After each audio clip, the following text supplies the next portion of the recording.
Hindi po namin hinaharas si Vice President. Nire-respeto nga po namin siya. Kaya binigyan namin siya ng dalawang pagkakataon para kumapir dito. Ma'am, remember, no one is above the law. Kung sino nagbabailate ng law, kahit sino ka pa man, ay papanagutin ka namin. At yung sinasabi niya na hulihin namin yung ibang mga kriminal, iba siya nanonood ng TV, halos araw-araw may huli ang kaibigan. Trabaho po kami ng trabaho. No? Hindi po kami nagpapabaya sa aming trabaho. At ito pong kaso na ipinataw, isinampa namin laban kay Vice President. That was filed not because she is a Vice President. That was filed because she committed a crime. Threatening the President, inciting to sedition, kahit sino pa siya. No? Ang NBI po ay mananatili neutral, impartial, apolitical, wala po kung makakapag-dictate sa amin. Ginampanan namin ang aming tungkulin.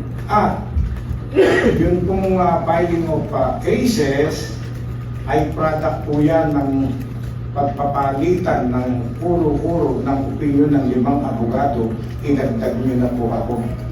No, pinag-aralan po namin mabuti at nag-base lamang kami sa basic elements ng bawat krimen na ipinay namin at jurisprudence. Yung jurisprudence po ay sa kaalaman ng mga layman, yun po ang mga desisyon ng Supreme Court sa kaparehong kaso na pinagbabatayan namin.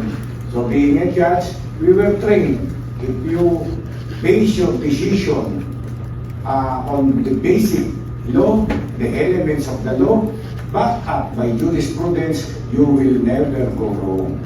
Kaya yun po ang basis namin.